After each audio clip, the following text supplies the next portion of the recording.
બાપા કાગડો, હા બેટા કાગડો.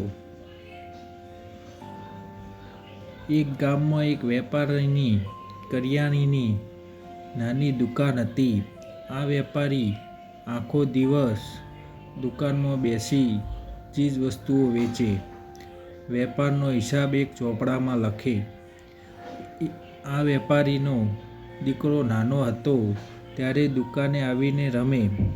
દુકાનની સામે ઝાડ પર કાગડો બેસીને કા કા કર્યા કરતો. નાનો બાળક એના બાપને કહ્યા કરે, બાપા જુઓ કાગડો. વેપારી ચોપડામાં માથું નાખી કામ કરતા જાય અને દીકરાને જવાબ આપતા જાય, હા બેટા કાગડો. આવું વારંવાર થાય એમાં વેપારી ભૂલથી ચોપડામાં લખી નાખે, બાપા જુઓ આ કાગડો, હા બેટા કાગડો. વર્ષો પછી વેપારી ઘરડો થઈ ગયો અને એના દીકરો યુવાન થઈ ગયો, એટલે દીકરાએ દુકાન સંભાળી લીધી. ઘરડો બાપ કોઈક વાર દુકાને આવીને બેસે અને દીકરા સાથે વાત કરવા લાગે. દીકરાને કામમાં ખલેલ પડે એટલે એ બાપને ધમકાવે અને મૂંગા બેસી રહેવા કહે. ઘણીવાર તો બાપનું અપમાન પણ કરી લે. એકવાર ઘરડા વેપારીએ દુઃખી થઈને દીકરાને કોઈક સમજાવવા વિચાર્યું.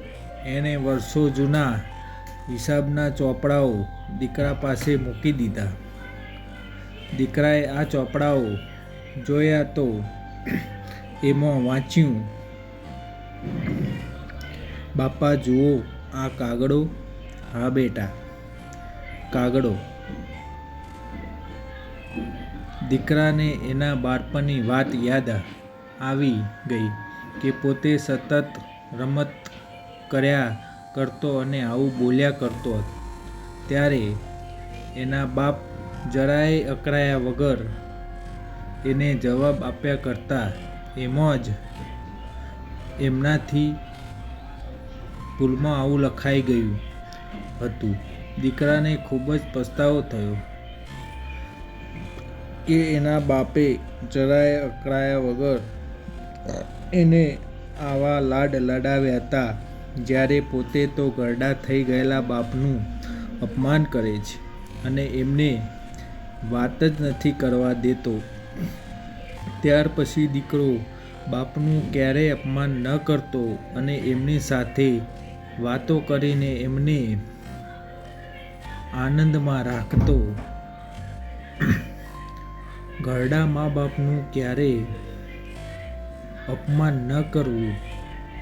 એમણે આપણે નાના હતા ત્યારે આપણી બધી જ ધમાલ મસ્તી સહન કરીને આપણને ખુશ રાખ્યા હતા. તો જ્યારે આપણે મોટા થઈ જઈએ અને મા બાપ ઘરડા થઈ જાય ત્યારે એમની સાથે પ્રેમથી વાતો કરીને એમને આનંદમાં રાખવા જોઈએ.